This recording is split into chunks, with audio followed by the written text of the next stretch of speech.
Bienvenue à tous dans cette nouvelle vidéo, on se retrouve pour la suite des analyses sur les Pokémon de la huitième génération et petit à petit on approche de la fin de ces analyses et on pourra bientôt passer à de nouvelles séries de vidéos, notamment du let's play comme déjà annoncé précédemment. Et on part tout de suite et du coup on est pour cette vidéo avec Monsieur Glaquette dans l'ordre. Monsieur Glaquette qui est donc l'évolution de Monsieur Mime de Galar, hein, qu'on peut voir juste ici, et donc évidemment de Mime Junior. Mais à la base, Monsieur Mime, c'est un Pokémon de la première génération, du coup. Et à la base, il n'a pas d'évolution en première génération, de manière générale. Et il a obtenu une forme régionale en huitième génération. Et du coup, cette forme-là, par contre, a obtenu une évolution qui est donc Monsieur Glaquette. Donc du coup, on va parler de lui. Alors, Monsieur Glaquette, qu'est-ce que c'est en stratégie, évidemment? On commence tout d'abord par le type. Il a un double type glace et psy, du coup, et c'est une combinaison de types qui est très mauvaise, hein, clairement, autant défensivement qu'offensivement, d'ailleurs. Alors, le problème, c'est que défensivement, bah, c'est deux types qui synergisent mal défensivement. En fait, ils vont se cumuler leurs faiblesses entre eux, ils vont choper deux résistances à leur propre stab, ce qui est vraiment pas ouf. Et à côté, on chope quand même six faiblesses, hein, avec des types qui sont très gênants, notamment insectes, ténèbres, donc ça demi-tour ou sabotage du coup, ainsi qu'une faiblesse feu qui est un type très courant, évidemment, les pièges de roc dans l'eau, la faiblesse spectre aussi, la faiblesse acier. Donc globalement, c'est vraiment pas bon défensivement. Et offensivement, bah c'est pas tellement mieux non plus. En fait, ils s'apportent pas grand-chose l'un et l'autre. Le type C, pas un type offensif exceptionnel. Le type glace, ça passe, mais à côté, tu préférerais un type meilleur offensivement. Sauf que là, pour le coup, bah c'est pas ouf, hein. Alors il y a un bon coverage note global, on peut le voir, hein, vous voyez, 589 Pokémon, mais c'est pas non plus très ouf. Et puis évidemment, le type acier résiste au combo de stab. Donc là, encore une fois, c'est vraiment pas bon. Oh, Et du coup, on enchaîne avec les trois talents de ce Pokémon. Le premier talent, c'est Corgel. Alors Corgel, qu'est-ce que ça fait? Ça rend un 16e des PV maximum du Pokémon à chaque tour sous la tempête de grêle. Ce qui est assez moyen globalement comme talent, parce que ça dépend d'un climat qui est rarement vu en stratégie. Donc si tu le déclenches pas en fait dans des teams de grêle, bah ça fonctionnera pas. Donc c'est pas vraiment ouf.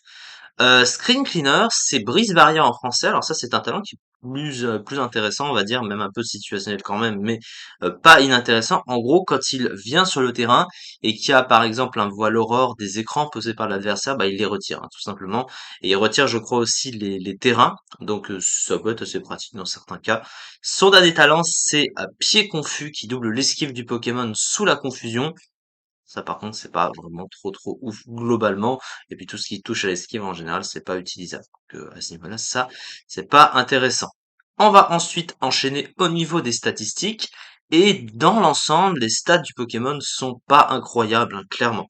Alors, il a une attaque spéciale qui est relativement bonne, hein, 110 d'attaque spéciale, mais à côté, ses stats sont pas ouf, hein. Il a un bulk qui est passable sans être exceptionnel, hein. Sur le physique, il est pas excellent surtout. Il a 80 de PV, du coup 75 de défense sans de défense spéciale, donc une défense spéciale qui est stable. Bon, ça reste pas non plus excellent avec 80 de base power, donc c'est pas un Pokémon très solide. Mais le gros souci surtout, c'est la vitesse. Seulement 70 de vitesse, ça pose un problème parce qu'il va se retrouver dépassé par beaucoup de Pokémon, notamment beaucoup de Pokémon offensifs. Et le gros problème, c'est que quand tu as ce type de statistiques, c'est que tu dois choisir au niveau de l'investissement, parce que du coup, tu es obligé de le jouer à max vitesse, mais ça veut dire que si tu le joues max vitesse, bah derrière, tu vas taper moins fort. Donc, et t'es un petit peu obligé parce qu'il est vraiment trop lent.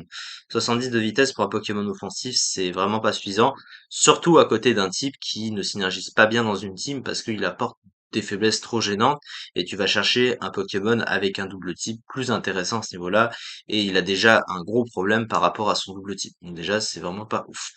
Alors, par contre, le move pool de ce Pokémon, il est bon, hein, il a quand même un très bon move pool ce Pokémon, donc au moins à ce niveau-là, c'est toujours ça de prix, mais ça l'empêche pas d'être très mauvais.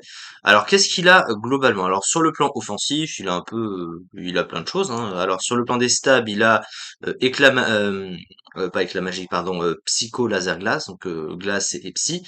À côté, donc sur le combat, du coup, voilà, il a éclat magique, il a expo force pour passer les types acier, il a lyophilisation super efficace sur les types eau, hein, alors que les attaques de type glace sont résistées par les types eau, mais là c'est super efficace dessus, c'est la seule qui fait ça.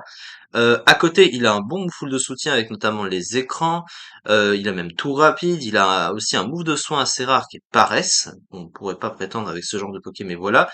Sur le Kovac, il a aussi énergie balle, il a aussi tonnerre, il a également accès à tour magique, il peut poser la distorsion, il a cage éclair, il a provoque, il a encore aussi, je crois, oui, je crois qu'il il a encore, voilà, il a encore ici. Donc globalement, bah il a plutôt un bon full, hein. Il a pas trop à se plaindre à ce niveau-là, mais ce qui ne suit pas, c'est sa synergie en tant que Pokémon lui-même. Il a aussi Plénitude, bien sûr, pour le setup. Et en fait, ce que tu recherches, c'est vraiment la synergie du type. Et lui, il ne l'a pas vraiment avec le double type qu'il possède. Et il s'inclura assez mal et il est rarement vu.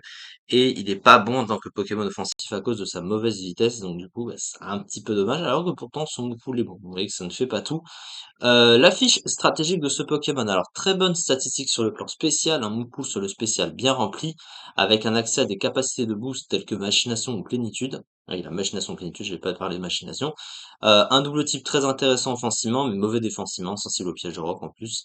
Ça veut dire que t'es un peu obligé de le jouer avec les grosses bottes, hein, heureusement. Qu'il y a des grosses bottes, parce que sinon ça veut dire que en plus d'être lent, bah, il va prendre des dégâts sur les pièges de roc s'ils sont sur le terrain et qu'il a pas les grosses bottes, et du coup derrière, bah, il peut pas sweep, hein, parce qu'il va se faire dépasser par un Pokémon offensif et il va se faire tuer. Une vitesse moyenne, 3 talents moyens ou situationnels. Ouais, ce Pokémon est mauvais, du coup, ça n'a pas amélioré Monsieur Mime, hein, qui était déjà très mauvais à la base, et du coup, vous voyez où il tombe à 106e du classement le mois dernier, en ZU, 0,2%. Je pense que la réponse est claire, il est mauvais ce Pokémon. Je crois même que Liputu est mieux joué, alors je sais pas, c'est Jinx, je crois. Ah oui, il est mieux classé, hein. Vous voyez, quand t'as Liputu, hein, qui est aussi mauvais, enfin, qui est pratiquement aussi mauvais et qui est mieux classé que toi, c'est qu'il y a quand même un souci, hein. On est d'accord avec le même double type.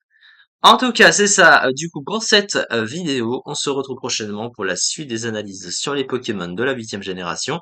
Merci beaucoup de m'avoir suivi et à très vite pour la suite.